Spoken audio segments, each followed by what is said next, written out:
আসসালামু আলাইকুম বিয়াস, আশা করি আপনার এই সুন্দর মায়াবী পৃথিবীর বুকের ভিতর থেকে সকলেই সুস্থ আছেন এবং কি ভালো আছেন। বিয়ার্স, আমি তান্ত্রিক গুরু মালিক শাহ। আজকে আপনাদের মাঝে আমি একটা কার্যকারী মন্ত্র নিয়ে হাজির হয়েছি। একটা মন্ত্র নিয়ে হাজির হয়েছি। দেহ বুক, দেহ বুক, দেহ আকর্ষণ মন্ত্র। এই মন্ত্রটা পাঠ করবেন। এই মন্ত্রটা পাঠ করবেন।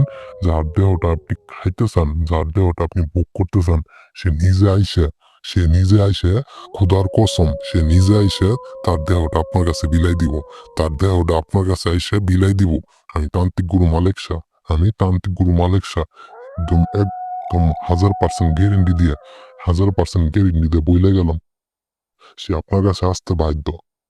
সে আপনার কাছে আসতে বাধ্য। শুধুমাত্র তার নামটা বইলে এই মন্ত্রটা প্রয়োগ করবেন। শুধুমাত্র নামটা বইলে এই মন্ত্রটা প্রয়োগ করবেন নিয়ম মেনে। অবশ্যই নিয়ম মেনে পাঠ করবেন। নিয়ম ছাড়া কিন্তু কাজ হবো না। আপনার যে নিয়ম মেনে পাঠ না করেন, তাহলে কিন্তু তার কাজ হবো না। আপনার অবশ্যই নিয়ম মেনে, সঠিক নিয়মে সুন্দরভাবে পাঠ করবেন। আপনার যে দেহ, আপনি একটা মেয়ের ফিগার দেখছেন, দেখে পাগল হয়ে গেছেন। আপনি একটা মেয়ের ফিগার দেখে পাগল হয়ে গেছেন। আপনার যৌবনে জ্বালা উঠে উঠছে। আপনার মনে অশান্তি হয়ে গেছে যে তার দেহটা আপনি একটা করে বুক করতেছেন। তার দেহটা নিয়ে আপনি খাটতে আবাইতেছেন। তার দেহ নিয়ে আপনি খেলা করতেছেন। তার দেহটা হাতে মন মতো দেখতেছেন, মন মতো খেলতেছেন। তো আপনার স্বপ্নই থেকে যায়। আপনি স্বপ্নটা পূরণ করতে পারেন না। এই মন্ত্রটা প্রয়োগ করবেন, সে নিজে আইসে তার দেহটা দিব। ব্যাস, মন্ত্র আমি পাঠ করে দিই, ঠিক একইভাবে মন্ত্র আপনার পাঠ করবেন। বুক বুক বুক, অমুকের দেহ আত্মা বুক। সাফিয়ান কাফিয়ান, অমুকের দেহ সর্বসার্গ। কাম আমার উপর জাল বর্ষাহা। ব্যাস, মন্ত্র আমি আবার পাঠ করি। বুক বুক বুক, অমুকের দেহ আত্মা বুক। সাফিয়ান কাফিয়ান, অমুকের দেহ সর্বাঙ্গ।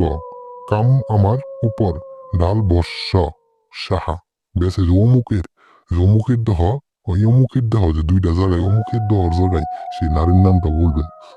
যার দেহটা আপনি পাইতে চান, যার দেহটা নিয়ে আপনি খেলা করতে চান, তার নামটা বলবেন। তার নামটা বললে শুধুমাত্র আপনি 3টা বার পাঠ করবেন। 3টা বার পাঠ করবেন অবশ্যই। এই মন্ত্রটা শনিবার অথবা বৃহস্পতিবার সকালে, ভোর সকালে, ফজর আজানের পর 4টার পরে এই মন্ত্রটা পাঠ করতে হবে। পাঠ করার একদম 24 ঘন্টার মধ্যে টাইম দিলে সেই নারী আপনার কাছে আয়সা করবো। তার যৌবনের জ্বালা মিটাইতে, তার শরীরে জ্বালা মিটাইতে আপনার কাছে আয়সা করবো।